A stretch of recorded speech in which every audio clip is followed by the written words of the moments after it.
Bubuksan mo daw yon yung laman. Nabawasan. Ito. Oh. Ano ba ito? Soya? Soya, pagka ano. Tapos ito yung kanyang arnibal at saka sago. Tapos yung mga, ano yun, daming benta, oh. Sa labas? Bitog. Bitog? Punta ka ano? Punta ka na dagat? Bro, punta ka dagat? Oo. Sa isang araw, nakakailang ganyan ka, bro? Ilang ganyan? Dalawa, pag Sabado at Linggo. Dalawa? Ba? Ano, balik ka pa? Sa isang ganyan, magkano ang kalalabasan? Nasa 3,000. Grabe, di 6,000. Hindi, paghahapon naman, kalahati lang. At least kumita. Sabi ko pala dyan talagang ano. Buhay na buhay ka pala sa taho, pag, ano. Pag yan ang binta mo, puro cup, talagang abot pa ng mga 3 to, gano'n. Dapat, bro, nagmumotor ka na kasi, yan, mabigat eh. Oh, alam mo yung sa ano bro, Mandaluyong? Yung call center doon, teleperformance. Walang exercise doon? Teleperformance. Saan? Sa bagay, sanay ka na dyan, ano. Naka-sidecar, nakamotor. Pagka nakamotor ka wala Yung exercise. TMX ko, yung pinirma ko ngayon, doon yung dati nakalagay, may ano yan, may career yan. Inalis ko nga lang. Unang-una kasi, pag iskinita, hindi mo mapapasok. Oo nga, Pag tama. bibili dyan, wala na, lampas na. Sa mga highway ka lang, ano. Oo, pang highway ka lang talaga. Tama. Hindi ka maano. Maganda nga talaga pagbuhat lang, ano. Pag nakamotor, hindi ka makakapasok sa mga iski-iskinita.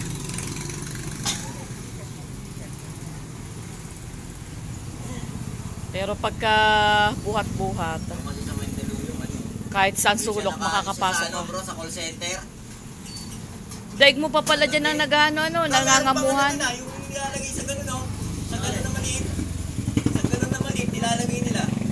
Mandaluyong. Call center.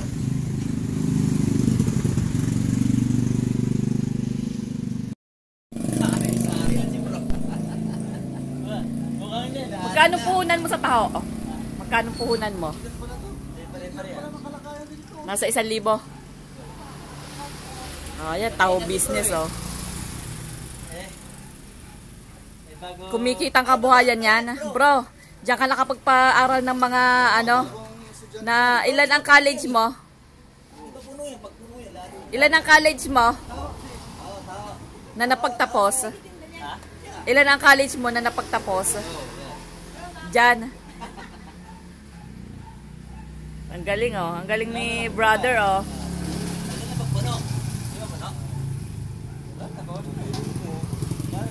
Uuwi ang lalo na.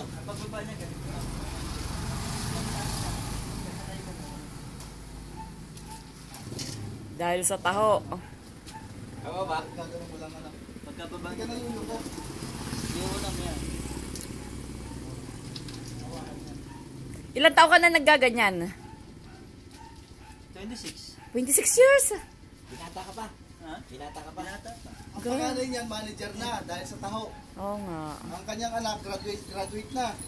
Manager na yung kanyang anak dahil sa taho. Tapos yung isa, graduate na. Kano pagkupit yan? Kaya kayo mo gano'n. Yun nga namatay si Granada. Kahit nalang ko sila na nag-iisip.